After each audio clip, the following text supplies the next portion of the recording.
누가복음 16장 1절로 13절까지 합독하시겠습니다. 시작. 또한 제자들에게 이르시되 어떤 부자에게 청지기가 있는데 그가 주인의 소유를 허비한다는 말이 그 주인에게 들린지라. 주인이 저를 불러 가로되 내가 내게 대하여 들은 이 말이 어찌 미뇨. 내 보던 일을 세마라.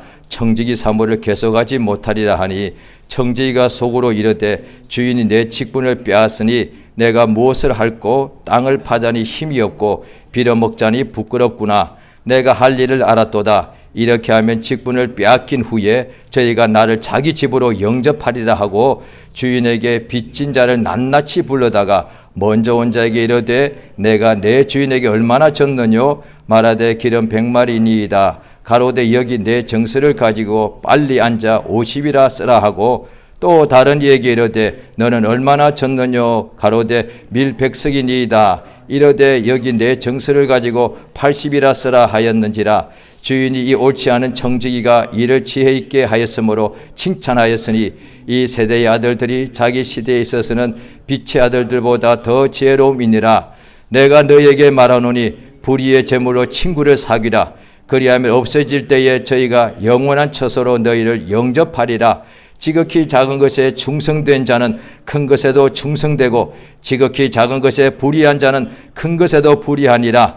너희가 만일 불의한 재물에 충성치 아니하면 누가 참된 것으로 너희에게 맡기겠느냐. 너희가 만일 남의 것에 충성치 아니하면 누가 너희의 것을 너희에게 주겠느냐. 집 하인이 두 주인을 섬길 수 없나니 혹 이를 미워하고 저를 사랑하거나 혹 이를 중히 여기고 저를 경히 여길 것임이니라. 너희가 하나님과 재물을 겸하여 섬길 수 없느니라. 아멘. 오늘 우리 말씀 제목 같이 읽겠습니다. 시작. 지극히 작은 것에 충성된 자. 하나님은 신실하십니다. 하나님은 미쁘시다는 말입니다. 신실하다는 말은 한자어고 우리 한국말로는 순우리말로는 미쁘다 이랬습니다. 그것이 또 성경에 보면은 헬라어에는 한 단어가 우리 신약 성경에 신실하다, 미쁘다, 충성되다 한 단어입니다. 그러니까 하나님은 신실하셔서 어떻게 믿을 수 있는 거 하니 그가 하신 약속대로 그대로 이루더란 거예요. 그래서 하나님께서 신실한 것을 사람들이 확실히 알게 되죠.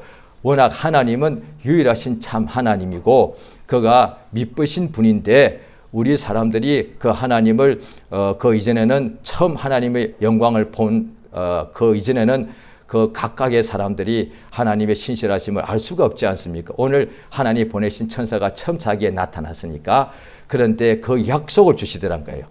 그 약속을 가지고서 믿고 그대로 살아가니까 그 약속대로 하나님께서 이렇게 일하시더란 거예요. 그것을 보고서 하나님은 진실로 믿을 수 있는 분이라는 거예요. 그러니까 사람은 또 신약 성경의 곳곳에 보면은 우리에게는 사람에게는 믿음이 없을지라도 사람에게는 신실함이 없을지라도 하나님은 믿으시다 이렇게 되어 있습니다. 그래서 아브라함이 하나님께서 그에게 약속을 주실 때에도 하나님은 자기에게 말씀하신 하나님은 믿으신 줄 압니다. 오늘날 우리가 예수 믿는데 하나님과 그의 아들 예수를 우리가 믿고 있지 않습니까? 그러면 그 하나님이 누구신가 하니 그가 참으로 믿으신 분, 신실한 분인 것을 우리가 알게 됩니다. 그래 각각 사람에게 이렇게 이미 믿는 사람에게 물어보는 거죠. 오늘 이렇게 말씀을 통해서도 이렇게 하나님 말씀을 우리가 한 번 더 이렇게 상고하지 않습니까? 이것이 각 사람에게도 똑같이 이렇게 물어보는 것과 같습니다. 당신이 알고 있는 하나님은 정말로 신실하십니까?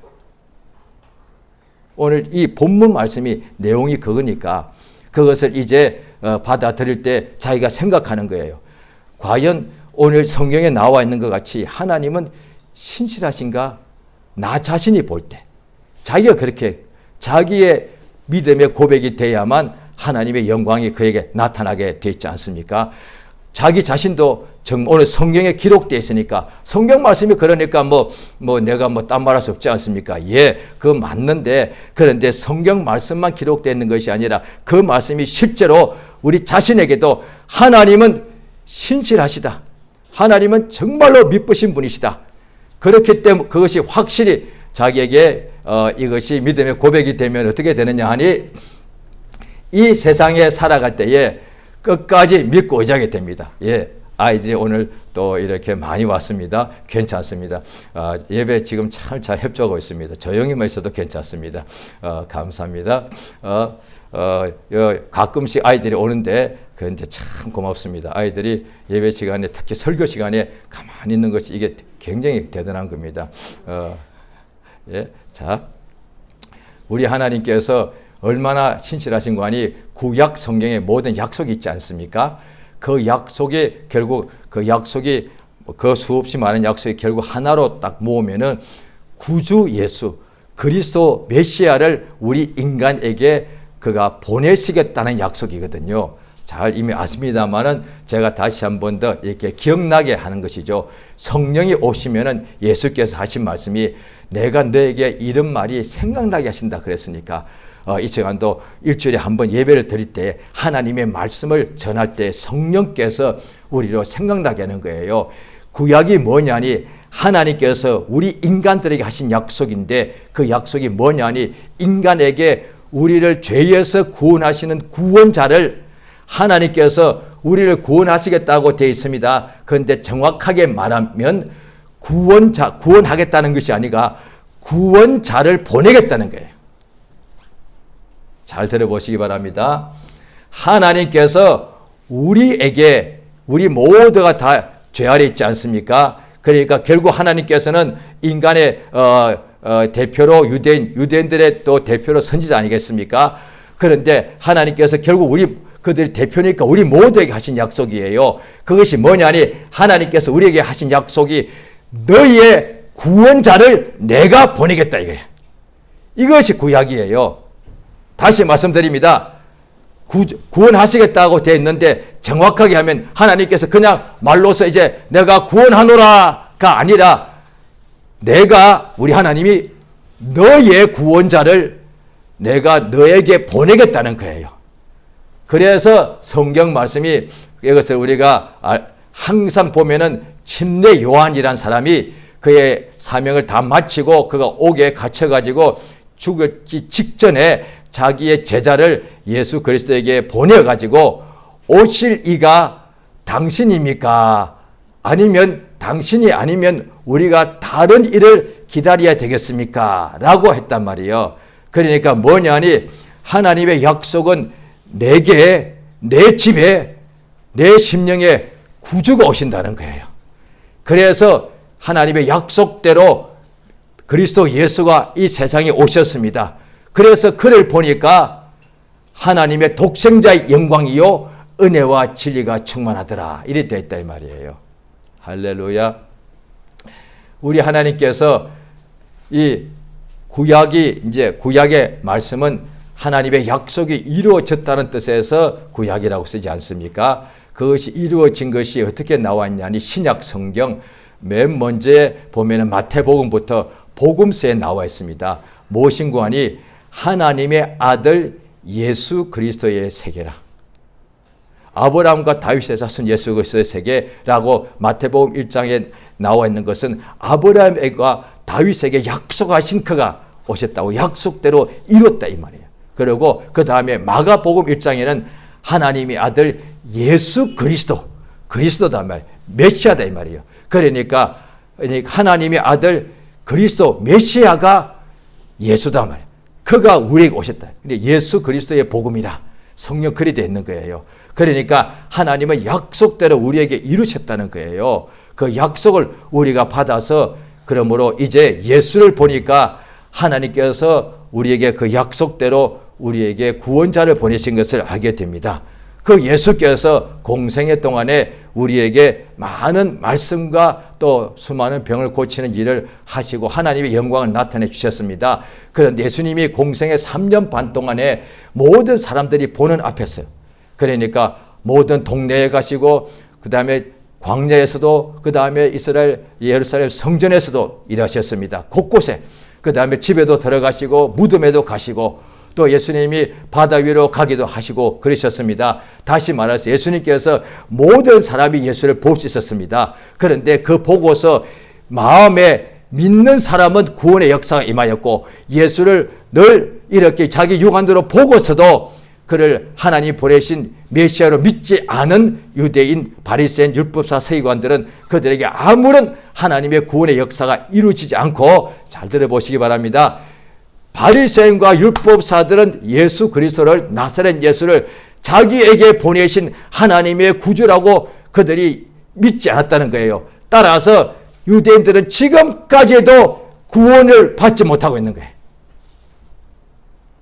그러니까 예수님 시대 이후의 사람들, 예수님 시대 때 바리새인 율법사 서기관 그 후손들, 지금까지 2000년 지나고 지금도 유대인들이 세계에 많이 있죠. 그들은 지금도 예수를, 2000년 전에 오신 나사렛 예수를 자기의 구주로 영접하지 않기 때문에 예수님 시대 이후로 지금까지 유대인들은 구원을 받지 못하고 있는 거예요. 구원의 복음이 2000년 동안 전 세계를 방방곡곡으로 모든 나라의 언어로 다 번역되어서 다 들어가서 이방인들이 이렇게 충만한 숫자가 예수를 믿고 죄 사함받고 성령으로 인침받고 하나님을 아버지라 부르는 역사가 2000년이 흘러갔음에도 불구하고 예수님 때 예수를 구주로 믿지 않는 유대인들의 후손은 지금까지도 구원을 받지 못하고 있다 이 말이야. 얼마나 불쌍한 거예요. 그러면서 지금도 그들은 뭐냐, 하나님 우리에게 구원자를 보내겠다고. 왜? 그들은 지금도 신약 성경이 없고 구약 성경을 성경으로 보고 있으니까 그들은 지금도 보십시오, 구약 성경 읽으면서 지금도 구주가 오시기를 기다리고 있다 이 말이야. 얼마나 답답한 거예요. 그러니까 예수님이 우리가 구주로인 것을 알아볼 수 있는 것은 성령으로, 하나님의 영으로 아니하고는 예수를 주라고 신할 수 없단 말이에요. 그러니까 성령을 무시한 거예요. 또 수많은 정인들이 이분이 하나님 아들 예수다, 메시아다고 했을 때 그걸 받아들이면 영접을 하고 구원받는데 그걸 무시하더란 거예요. 이 사람 보니까 나사렛 촌 사람인데 뭐 병도 없구만, 이런 식이단 말이에요. 그런데 사마리아 여자는 자기가 예수를 처음에 유대인으로 보고 선지자로 보았다가 그 다음 예수의 말씀을 듣고서, 예수님 하신 말씀을 듣고서 예수님이 메시아인 것을 알아봤다 이 말이에요. 그 여자가 남편이 7 있었는데 지금 현재 살고 있는 남자는 자기 남편이 아니에요. 그런데 예수를 구주로 영접하고 난 뒤에 물동이를 우물가에 버려두고 자기 동네에 뛰어가서 그 동네 사람들을 다 데리고 나와서 이분이 메시아다. 그런데 그 이야기 듣고 그들이 또 믿더란 거예요. 아니, 남편이 7이나 있었던 여자, 흔히 한국식으로 말하는 팔자가 가장 사나운 여자예요. 남편이 7이요. 그렇게 그 7명이 죽었든지 이혼했든지 자고가 그랬어. 그런데 지금 현재 남편도 아니요. 그렇게 유대인이면서 사마리아인 혈통으로는 피가 유대인의 반만 있죠. 그런 사람이 예수를, 자 보십시오. 남편이 7이나 있었던 세상에서 볼 때 가장 형편없는 여자예요. 그 사마리아 동네에서 가장 어떻게 보면 불쌍한 여자예요. 그가 예수를 단번에 알아보더란 거예요. 메시아인 줄. 정작 유대인들, 율법의 선생들은 예수를 몰라봤는데 사마리아 여자, 호네릿 이 여자가 예수를 알아보더란 거예요. 이 여자가 무슨 배움이 있겠어요? 하나님께서 알아보기 감동을 주실 때 그걸 받아들인 거예요. 또 그 여자의 말을 듣고 동네 사람들이 아마 평상시에 그 여자를 무시했을 거예요. 그런데 그 여자의 말을 듣고 예수님이 메시아인 것을 알아보더란 거예요. 그 예수님을 모시고 그 동네에서 또 말씀을 들으므로 그들이 나중에 말하기를, 이제 우리가 너의 말 때문이 아니라 우리가 직접 이분의 말씀을 듣고서 그가 그리스도인 것을 우리가 믿게 되었다, 이랬다 이 말이야. 할렐루야. 그 예수님이 오늘 말씀하시는데, 자 오늘 본문을 보시면은 예수께서 누가복음 17장 1절입니다. 예수께서 제자들에게 이랬습니다. 모든 사람이 아니고 그러니까 신약 성경의 복음서에 예수께서 하신 말씀이 곳곳에 있는데 자세히 읽으면은 어디는 무리에게 말씀하시고 어디에는 또 유대인에게 말씀하시고 또 여기서는 제자들에게 말씀하시는데, 자 예수께서 제자들에게 쓰는데 어떤 부자에게 청지기가 있는데 그가 주인의 소유를 허비한다. 그러니까 부자니까 청지기가 있죠. 가난하면 청지기도 없죠. 부자에게 청지기가 있는데 청지기는 주인의 재산, 주인의 살림 전체를 맡아서 관리하는 사람입니다. 그런데 그가 뒤로 자기가 보니까 자기 것으로 빼돌린 게 아니에요. 허비 낭비했다는 거예요. 왜? 만약에 빼돌렸다면 그 밑에 예수님 하신 비유가 맞지 않습니다. 왜? 자기가 이미 쌓아놓은 재산이 숨겨놓은 재산이 있으니까. 그게 아니라 주인의 전 재산을 그가 관리하는 사람인데 그가 낭비하더란 거예요. 그래서 주인이 그것을 알고 더 이상 그 일을 못하게 만들었습니다. 그가 속으로 생각할 때 주인이 내 직분을 빼앗으니 내가 무엇을 할 것인가? 땅을 파자니. 그때나 지금 똑같습니다. 직장을 갑자기 잃으면은 할 수 있는 이런 일밖에 없단 말이에요. 땅을 파자니 자기가 힘이 없고, 그 다음에 빌어먹자니 내가 부끄럽다. 그 다음에 자기가 고민하다가 생각한 거예요. 주인에게 빚진 사람들을 부른 거예요. 불러가지고 그 다음에 빚진 사람을 낱낱이 부르니까 내가 주인에게 얼마나 빚졌느냐 하니까 기름 100마리입니다 하니까 어서 여기 너희 그 빚 가져간 정서에다가 50이라 빨리 써라. 왜? 단감해 주는 거예요. 그 이유가 뭐냐? 어차피 자기가 맡은 거니까. 그러니까 이 집주인이 보는 거예요. 이 청지기가 옳지 않은 청지기란 말은 신실치 않다는 뜻이에요. 충성하지 않다는 뜻입니다. 불의한 청지기, 신실하지 않는 청지기. 자, 오늘 예수 하신 말씀이 신실하다. 하나님은 또 우리는 그 똑같은 용어가 충성되다 이랬는데 그의 반대 뜻이 뭐냐니 불의하다. 불의하다가 뭐냐? 직분자가 청지기가 불의한 것이 뭐냐니 신실치 않은 거다. 충성하지 않은 거예요. 그래서 예수께서 또 다른 데 말씀하실 때에 악하고 게으른 종, 반대로 착하고 충성된 종 이렇게 말씀하시는 거예요. 신실한 사람, 충성된 사람, 그가 착하고 의로운 이렇게 청지기다 이 말이에요. 그러나 불의한 청지기는 뭐냐니 자기의 직분을, 그러니까 이 사람이 훔쳐간 것이 아니죠. 자기 직분을 청지기가 맡았는데 그러니까 낭비했다는 거예요. 낭비하니까 옳지 않은 청지기다 이 말이에요. 그런데 이 청지기가 자기 주인에게 빚진 사람들의 빚을 탕감해 주니까 그가 생각할 때 이제 그들이 나를 자기 집으로 영접하리라. 맞습니다. 주인이 그대로 말합니다. 이 사람이 앞에 보면은 16장 4절에 보면은 자기 생각할 때 나를 저희가 자기 집으로 영접하리라 라고 생각했는데 주인도 그대로 인정합니다. 보면은 9절에 보면은 내가 너에게 말하노니 예수께서 하신 말씀이죠. 그들이 재물이 없어질 때에 저희가 영원한 처소로 너를 영접하리라. 이게 보면은 영원한 하다는 표현이 조금 해석이 어렵습니다. 그런데 어려우면 그냥 놓아두고, 그런데 앞에 4절 보면은 자기 집으로 영접한다는 뜻으로 알 수가 있습니다. 자기 집은 자기가 계속해서 땅에 있을 동안에 계속 거하는 곳이니까 직장이나 이런 이렇게 화로 연락하는 연회장이 아니니까. 그런데 이 세대는 오히려 불의한 청지기가 참 지혜롭게 행동해요. 그러니까 지혜롭게 그 지혜를 칭찬, 불의한 자를 칭찬하는 것이 아니고 그 지혜로움을 칭찬한 거예요. 그러면서 예수께서 하신 말씀에 불의의 재물로 먹고 마시고가 아니라 친구를 사귀라. 아주 이거 중요합니다. 불의의 재물 가지고 친구를 사귀라. 대단합니다.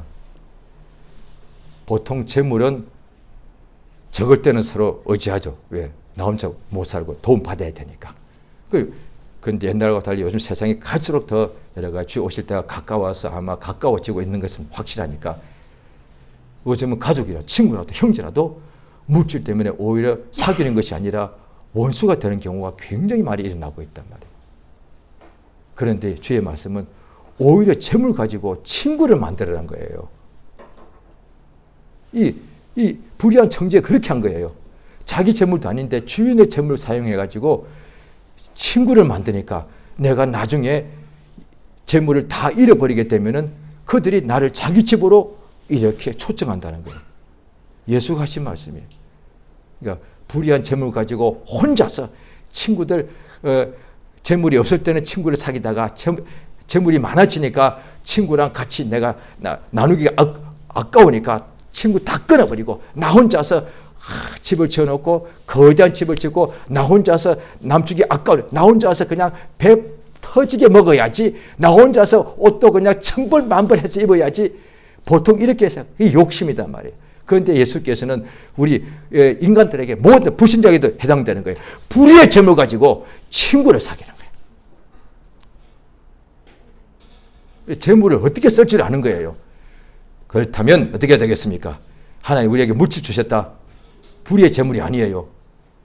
그걸 어디에 써야 될지 아는 거예요. 그래서 그것 가지고 복음 전하고 이를테면 선교사들이 와서 병원 세워주고 아픈 사람들 친구가 되는 거예요. 그 다음에 가난한 사람들에게 이렇게 구제해주고 식물을 나눠주고 그 다음에 어린 아이들을 위해서 가난한 지역에 학교를 세워주는 거예요. 이게 정확하게 그 뜻이에요. 이게. 그러니까 재물 가지고 불의한 재물도 친구 사귀고 주님이 주신 하나님 주신 이 좋은 재물 가지고 뭐하냐? 친구요. 영혼을 얻을 수 있단 말이에요. 천하보다 귀한 영혼을 얻는 거예요. 그 다음에 이웃을 얻는 거예요. 이웃을 그래서 또 예수께서 하신 말씀에 누가 강도 만난 자의 이웃이냐? 자기 재물 가지고 그 사람을 돌봐주더란 거예요. 너도 이와 같이 행하라. 자비를 베푼 자가 이웃이다 이 말이에요. 예수께서 이렇게 말씀하신. 그리고 예수께서 이어서 말씀하실 때에 자 10절입니다. 한번 같이 한번 더 읽겠습니다. 오늘 누가복음 16장 10절입니다. 본문 말씀.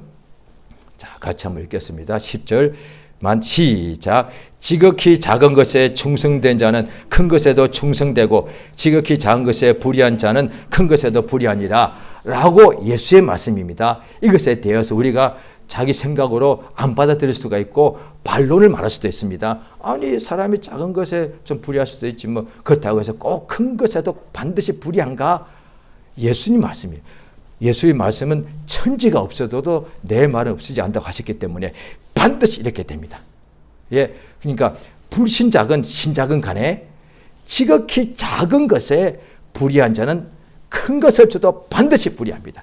그래서 그 사람이 처음 믿을 때 또 아니면 연수할 때 어린 아이 때 그거 다 할 수 있단 말이에요. 그러니까 작은 것을 어떻게 하는지 보는 거예요. 그 우리가 지금 작은 것이니까 우리의 모든 삶에 다 모두가 다 알고 있는 작은 것이 뭘까요? 뭐라고 할까? 이를테면 우리 이제 믿는 자들에게 대해서 이야기를 해볼게요. 이를테면 교회 가서 처음에 가서 이를테면 저 같은 경우도 저도 처음에 교회 갔을 때 그렇게 인도받고 양육받고 또 배웠으니까 그대로 이제 배운 대로 하니까 그렇더라 것이죠. 그래서 하는 이야기죠. 제가 안 배우고 혼자서 한 것이 아니기 때문에 교회 처음 갔을 때 새신자니까 아무런 교회에서는 할 일이 없잖아요. 교회에서 저도 왜 은혜를 받고 나니까 이 교회에 나도 조금이라도 뭔가 일을 하고 싶고 도움이 되고 싶더란 거예요. 그런데 아무도 나한테 일을 안 줘. 오히려 내가 일하니까 형제예요. 그때는 제가 총각에 있으니까 그때 그 교회에서는 그냥 형제라고 이렇게 불렀거든요. 예, 직분이 없으니까 형제밖에 집사도 아니었으니까 교사도 아니었으니까 그냥 형제가 딱이죠. 그런데 제가 그렇게 했더니 저의 어떤 믿음의 선배들이 그러는 거예요. 그냥 형제는 예배 열심히 오는 것이 하나님이 일을 잘하는 거예요. 이렇게 하더라니까요. 그러니까 내가 일 좀 하게 해달라고 안 주더는 거예요. 그래서 어떻게 하느냐. 당연히 순종했죠. 그러다가도 하고 싶은 것도 왜 교회 와서 예배 때 은혜를 받으니까 그냥 집에서도 주일날 교회 가기만 기다려지는 거예요. 왜? 내가 그곳에 좋으면 그곳에 계속 가고 싶어 하거든요. 마찬가지 아닙니까? 내가 어떤 사람을 만나거나 어느 장소를 만나거나 간에 그것이 괴로우면 가고 싶지 않고 생각도 하기 싫거든요. 그런데 내가 어떤 장소건 어떤 사람이건 그 만나서 좋으면 계속 또 그것을 생각하게 되지 않습니까? 가고 싶어지거든요. 그런데 제 생활 중에 처음에 예수 믿을 때 예배당에 주일날에 교회 가서 예배 드리니까 은혜 받으니까 그때가 너무 제일 일주일에 좋은 시간이다 보니까 일주일 내내 교회 가고 싶어지는 거예요. 주일이 그렇게 기다려지고 예배 그렇게 가고 싶더란 거예요. 그러니까 교회 가니까 막 좋으니까 막 하고 싶은 거예요. 왜? 하기 싫으면은 왜 예배당에 가서도 일단은 빨리 가고 싶고 이런 마음이 있지 않습니까? 왜? 예배당에서 별 은혜 받지 못하면은 집에 빨리 가고 싶은 마음이 있거든요. 그런데 은혜 받으니까 일찍 가고 싶고 오래 있고 싶고 이렇게 되더란 거예요. 그래서 그때 뭘 했느냐? 계속 뭔가 나도 뭐 하고 싶으니까. 그런데 그러니까 생각하니까 그러니까 찾아보게 되더라고요. 보이더라 이 말이야. 뭘 하느냐? 스위치 불 끄는 거예요. 다 마치고 갔는데 좋으니까 이제 빨리 집에 가야 되잖아요. 그런데 내일 또 학교 가야 되니까. 그런데 좋으니까 빨리 안 가지더라고요. 계속 오래 앉아 있는 거예요. 그래 앉아 있다 보니까 결국 맨 뒤에 그 예배 대학부가 하는 모임 장소가 있었는데 그 장소 다 끝나고 결국 내가 맨 뒤에 나가더라니까요. 그 맨 뒤에 나가니까 결국 내가 불을 끄더란 거예요. 불 끄고 나뿐 아니라 사람들이 이제 의자 같은 것도 그 항상 당번 있지 않습니까? 일주일마다 막 한 달마다 당번이 있어. 다 의사를 마지막에 당번들이 맹맹히 정리하고 나가더라고요. 그런데도 또 남아서 내 눈에 볼 때 또 반듯하게 하고 싶은 거예요. 그 아무것도 아닌 거예요. 진짜 아무것도 아닌 거예요. 근데 그렇게 하고 싶어져. 반듯하게 다시 한번 의자 줄을 쫙 맞춰놓고 다시 한번 바닥에 청소하고 딱 갔었습니다. 그런데 자세히 보니까 또 하나 더 보이더라고요. 그거 아무것도 아니에요. 그 있어도 되고 안 해도 되는 거예요. 그게 중요한 게 아니에요. 예배당에 먼지 하나 있는 게 그게 뭐 중요한 거예요. 예배만 잘 드리면 되지. 그 아주 작은 일이라니까요. 그런데 그거 하고 싶더라 이 말이에요. 그 다음에 커튼도 다시 한번 반듯하게 해놓고 싶고 그거 상관없어. 커튼이 있고 없고 커튼이 열려있고 상관없어. 예배만 잘 드리면 되는 거예요. 그런데 그렇게 하고 싶더란 말이에요. 그러다 보니 화장실 가서도 뭔가 다시 한번 물을 쭉 내리고 싶고 뭔가 그 작은 일이더라고요. 아주 지극히 작은 일이에요. 지극히 작은 일. 왜냐하니 오늘 말씀 그대로입니다. 그래서 지극히 작은 일, 큰 일뿐 아니에요. 작은 일이 매사에 그걸 제대로 하는지를 보는 거예요. 작은 일도 제대로, 쉬운 일도 제대로 안 하는데 큰 일 못합니다. 실제로 우리가 불신자 속에서 우리 그런 하나의 어떤 이야기 많이 듣습니다. 이를테면 축구선수 중에 공격수가 최고가 됩니다. 그래서 그런 워낙 유명한 사람들이니까 그런 인터뷰가 매스컴에 항상 나오거든요. 그거 저도 꼭 가끔씩 볼 때가 있습니다. 한때 우리나라 최고의 공격수 축구선수 중에 뭐 했느냐. 매일 훈련 때 제일 열심히 한 거예요. 하나같이 그래요. 훈련 때 제일 열심히 해요. 최고들은 국가대표를 최고들 뽑아 놓았는데도 훈련 또 그중에서 훈련 또 대충 해요. 왜? 훈련이니까 힘들어. 지겨워. 그런데 그 최고 중에 최고는 훈련도 그렇게 열심히 하는 거예요. 왜 저렇게 해? 그리고 훈련 다 마치고 이제 얼마나 몸이 힘들까. 그런데 또 남아서 공격수니까 공을 또 차는 거예요. 그거 차면 또 주워 와야 돼, 그거 공. 그런데 또 남아서 다른 사람보다 자기들 그 골대 앞으로 공을 발로 차는 걸, 그 중에 입에 공을 제일 잘 차는 사람이에요. 그런데 또 남아서 100번, 200번 또 공을 또 찬 거예요. 그가 최고조의 최고죠. 가장 간단한 거예요. 또 야구 선수 중에 타자가 있었어. 이 사람이 한국 최고의 타자가 되었으면 한때 무려 똑같은 사람이요. 자기도 한때는 별볼 없었는데 어느 날 이 사람이 각성한 거예요. 그래서 정신을 차리고 어떻게 하냐. 다 마치고 집에 가고 난 후에 해가지고 깜깜할 때 얼마나 집에 가고 배가 고프고 힘드니까. 그런데 배타이를 줄에 달아놓고 또 똑같이 배트를 1000번씩 치는 거예요. 끝나고 난 후에. 그거 아무것도 아니잖아.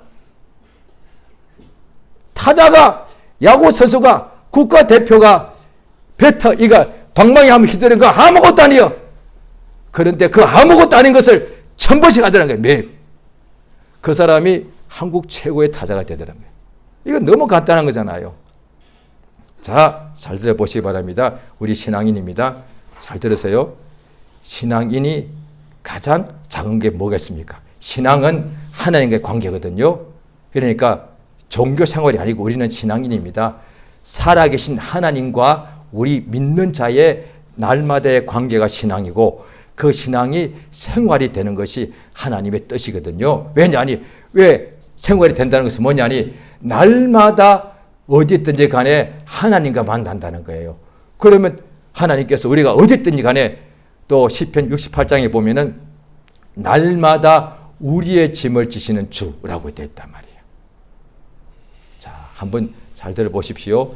하나님 우리에게 말씀을 주시는 건데 우리가 하나님과 우리의 관계는 결국 말씀과 기도거든요. 하나님은 우리에게 하시는 말씀이 우리가 기록되어 있는 말씀이고 또 우리가 성경을 상고하거나 또 설교를 또 듣거나 하는 것이고, 그런데 설교는 또 듣는 사람은 설교자만 혼자만 할 수 있지 모두가 다 설교할 수 있는 건 아니니까.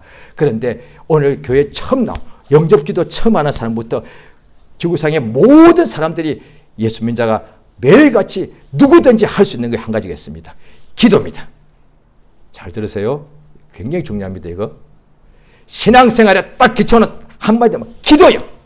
그래서 구약에도 보면은 성경을 다 봤는데 다니엘 그 다음에 다윗 하루에 기도 시간을 3번 딱 정해놓는 거야. 그걸 그냥 하는 거야. 베드로가 성전에 기도 시간 딱 정해놓고 기도로 올라가는 거야. 기도예요. 신앙은 종교가 아니고, 자, 종교인들 전부 다가 뭘 하느냐? 하나님을 모르고 자기들이 믿는 신을 부르고 다 기도해요. 종교인들은 전부 다 기도합니다. 바알이요, 그 다음에 나무, 뭘 이렇게 하고, 남묘, 이렇게 다 기도해요. 종교는 하나같이 기도합니다. 그래서 어떤 사람들 어떻게 하느냐, 50일 단식, 그 다음에 1000배 하고 이렇게 한단 말이에요. 그런데 그들은 종교인이 왜? 참 하나님 아닌 어떤 영적 존재한테 엎드리는 거니까. 우리는 살아계신 유일하신 참 하나님께 기도하는 사람이다. 이것을 신앙이라고 한단 말이에요. 하나님께서 어떻게 하느냐? 창세기부터 나와요. 그 다음에 노아 때부터 하나님의 이름을 불렀더라. 제사하는 이유가 뭐냐? 하면서 하나님을 부르더란 거예요. 그러니까 솔로몬 왕이 성전을 딱 봉헌할 때 뭐라고 합니까? 이곳에서 제사하는 곳인데 이곳을 향하여서 하나님께 기도하거들랑 응답해 주시옵소서. 자, 기도의 가장 시작이 뭐냐? 매일입니다. 하루를 우리가 얼마나 작게 여깁니까? 시간대로 치자면 지극히 작은 것이 하루야. 일생을 살 때 가장 그런데 하나님께서는 날마다 우리의 짐을 지시고 또 우리에게 날마다 일용할 양식을 주시옵소서. 어떤 분이 있었는데 최근에도 이분이 열흘 동안 교회를 다녔지만은 부인을 따라서 이분은 몇 달에 한 번 주일 성수 가끔씩 하고 이런 분이었는데 얼마 전에 주 기도에 대해서 기도를 하실 때 아침에 일어날 때 한 번 내지 한 번도 충분한데 그런데 2번, 3번 그러니까 3번 정도 하신 것 같고 그 다음에 밤에 주무실 때도 그럼 똑같이 주님 같이 기도를 한 3번 해보시기 바랍니다. 이랬습니다. 그런데 한 몇 주 전입니다. 그런데 그분이 보니까 주무실 때는 피곤하니까 잘 안 된다고 그러고 아침에 일어날 때는 아무리 힘들어도 한 번 했다는 거예요. 몇 주 지나갔습니다. 세상에 기도 한 문장을 못하는 사람이에요. 그런데 그러면 특히 믿은 지 얼마 안 되는 사람들은 또 성령도 완전히 체험하지 못한 사람은 몇 년을 다니도 기도 한 문장을 못해요. 하나님께 기도해야 응답할 거 아니에요. 그래 어떻게 하냐? 주중에는 기도 한 번도 안 해. 유일하게 어떻게 아침에 일어날 때 당연히 기도 안 하고 어떻게 밥 먹을 때만 그냥 짧게 눈 감았다 감사합니다 이러고 그러면 그것도 잘하는 거예요. 그 왜 기도를 못해? 그 다음에 심지어 주일날 예배 때만 예배 때도 기도를 못해. 왜? 기도를 해봤어야지. 예수께서 내 이름으로 기도하란 말이에요. 그래서 새신자가 어떻게 하냐? 기도 못해요. 어떻게? 주기도하면 될 거 아니에요. 이거 얼마나 쉬워. 요거는 다 넘길 수 있는 거니까. 그러니까 우리 한국 성경의 개정판이 얼마 전에 나와서 지금 거의 한 90% 이상이 그거 쓰는데 개정 올바르게 바꿨다는 뜻이죠. 그 중에 참 올바른 것은 주 기도가 올바르게 바뀌었어요. 개혁판에는 이름이 거룩히 여김을 받으시게 됐는데 거기는 아버지의 이름, 아버지의 나라, 아버지의 뜻. 왜냐하니 헬라 성경이나 영어 성경이나 원래는 다 당신이. 그런데 우리가 하나님을 당신의 하기는 그러니까 영어를 읽으면 다 당신이라고 이렇게 되어 있어요. 당신의 나라, 당신의 뜻, 당신의 역사가 이렇게 됐다. 그래서 우리 한글 성경은 어떻게 됐느냐? 아버지의 이름이 거룩히 여김을 받으시오며 이걸 이분이 하루에 한 번 했다는 거예요. 그런데 이제 한 2, 3주 지났습니까? 매일 했습니다. 이분이 하시는 말, 며칠 전에 이 기도를 계속하니까 세상에 저 이상 이제 저 다른 기도 조금씩 자기 가정이나 자녀 기도했는데 나이가 60이 넘은 남자분이십니다. 다른 기도를 제가 할 필요가 없더라고요. 왜? 예? 이쪽에 다 들어있더만요. 교회 몇 년 동안에 몇 달에 한 번씩 교회 나오던 사람이요. 뭘 했는데 아침에 일어나서 주기도 했을 뿐이요. 한 번, 두 번. 신앙은 기도요. 기도요. 하나님께 내 영으로 기도하고 내 영이 있는데 기도를 해야 될 거 아니에요. 내 마음이 있는데 내 마음을 혼자서 위로하거나 사람하고 대화할 수 있는데 내 마음을 하나님께로 기도하는 거예요. 이게 신앙이에요. 그래서 신앙은 첫째도 기도, 둘째도 기도, 셋째도. 더군다나 우리는 예수 이름으로 기도하는 거야. 이게 신앙이에요. 이게 신앙의 가장 기초라니까요. 가장 지극히 작은 일. 아침에 일어나서 그냥 잠이 깨기 전에면 누워서도 괜찮습니다. 실제로 그렇게 해보시면 됩니다. 누운 상태에서 안 떠도 돼요. 그냥 아버지, 하늘에 계신 우리 아버지 주기도 한 번만 딱 하고 두 번이면 더 좋고 한 번은 그냥 깨어나시기 바랍니다. 일단 한 번만 해보시면 어떻게 되나. 주무시기 전에 주기도 한 번. 왜? 내가 하는 기도 밤새워서 철학기도 금식기도 종류인데 그거 다 밤새도 10시간 기도해봐야 모아봐야 그 주기도 하나 속의 내용과 똑같습니다. 예수님께서 그걸 우리에게 알려주셔서 이렇게 하라고 한 것이거든요. 항상 이렇게 지극히 작은 것에 충성하면 큰 것에도 역사가 나타나게 됐다는 거예요. 할렐루야. 자, 이 시간 기도하십니다. 자, 기도하실 때 우리 하나님께 이 시간 기도하십니다. 이 기도 시간이 불과 1분이 되지 않을 수가 있습니다. 짧죠. 아주 지극히 작습니다. 우리 중에 하루면 너무 작은데 그 하루 중에 오늘 또 이 시간 합심으로 기도하자면 1분이면 너무 지극히 작습니다. 이 시간도 얼마든지 하나님께 내 사정을 알려서 기도하면 기도가 상달되고 하나님이 응답해 주십니다. 이 시간 예수 이름을 크게 한번 부르고 이 땅에 살 때에 매일같이 날마다 우리 짐을 주시는 주께 의지하게 도와주시고 예수 이름을 사용하게 도와주시고 가장 적은 일에도 주 앞에 기도하게 도와주시고 그래 하나님께서 지극히 작은 것에 충성하는 우리의 심령 보고 신실하게 응답하시는 거룩한 역사가 충만케 해달라고 다 같이 예수여 한번 부르고 합심해서 기도하시겠습니다. 예수여 우리